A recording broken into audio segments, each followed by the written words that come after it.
take back everything I previously said about Donkey Kong Country Tropical Freeze. It's Ultimate DKC 2000 here, and I'm going to do a real review of this game. After almost beating it, I have many different opinions. So let's see how long this takes.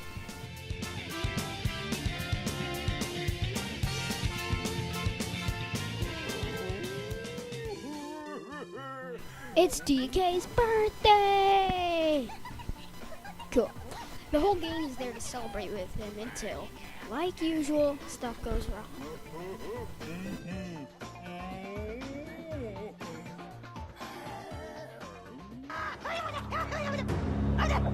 Okay then. It turns out penguins in a big shadow take over DK Island and our bananas, and we have to stop them.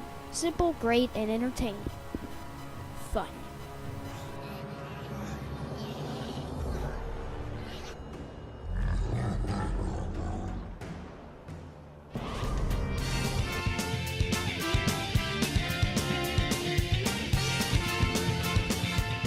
In this game, there are pretty good controls. The very first thing I noticed at the start of the game is the slight jump delay. You get used to this, but it just rubs me the wrong way. The controls aren't really what I expected, but they work really well. ZR or ZL grab and hold on to things, while X and Y are used to ground pound when still and to roll when moving. There's no run button in this game, which I surprisingly prefer. DK runs at a good speed and erases some of the BS that happened in the last games. Well, that's enough for controls, because it's pretty simple. Let's move on to sound and graphics.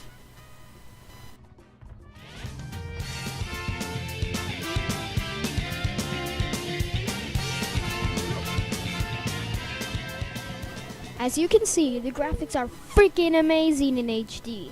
They're simply a pleasure to look at and just blow me away, and everybody else is playing this game. The sound is great too, and the music is catchy and perfect. There's really nothing to debate here. It's just flawless.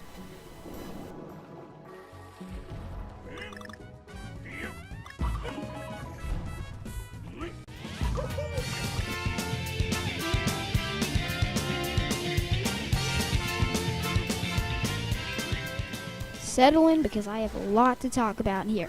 Essentially, this is where the game starts to lose its wow. So let's talk about it, shall we? The gameplay is pretty medium based. So there's a lot of replayability because of all the secrets in the levels.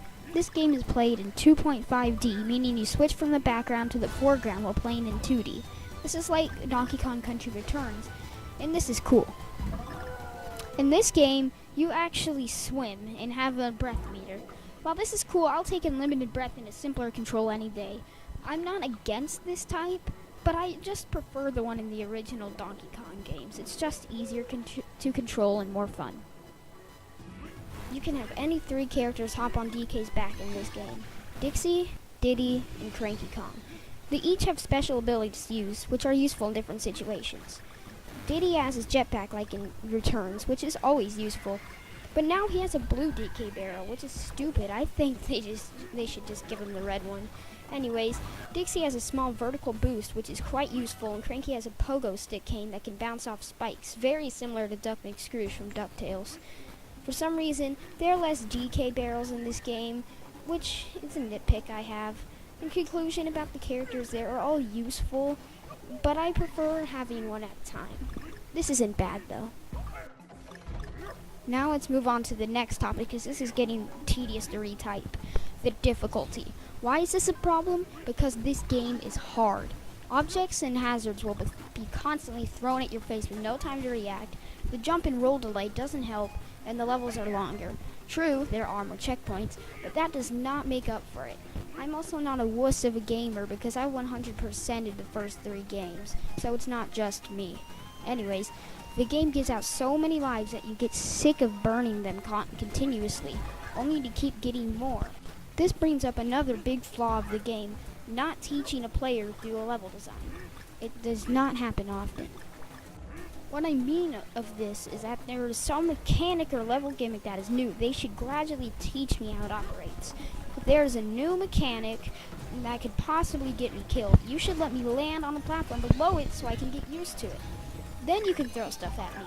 This is something I think the first Donkey Kong Country games on the SNES did really well, making the game easier.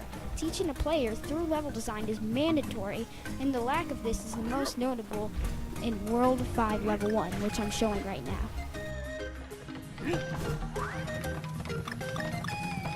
Here, they give you platforms you have to lean on the side of to move it. The first instance you encounter it, you cannot fall into the track, and it's over in bottomless pit. This isn't that big of a deal, but the next time you encounter it, you could go flying off the side. I wasn't warned of this, so I died multiple times. If you don't know what I mean, just play the level and you'll see. Anyways, the only worlds I really enjoy are worlds 1 through 3 because they are fun, beautiful, and have a good level of difficulty. All in all, there are some major problems here. In conclusion, this game is fun, but you will constantly die from a lack of teaching the player. At first, a first-time playthrough is hectic and frustrating, while a second playthrough is much better because you can expect what's coming. I like the story, the controls are okay, the sound and graphics are beautiful, and the gameplay is kind of fun but very frustrating. This review seems half positive and half negative, but the gameplay really bugs me later into the game. Overall, this game gets a 6 out of 10. Have a nice day, and I will see you in the next video.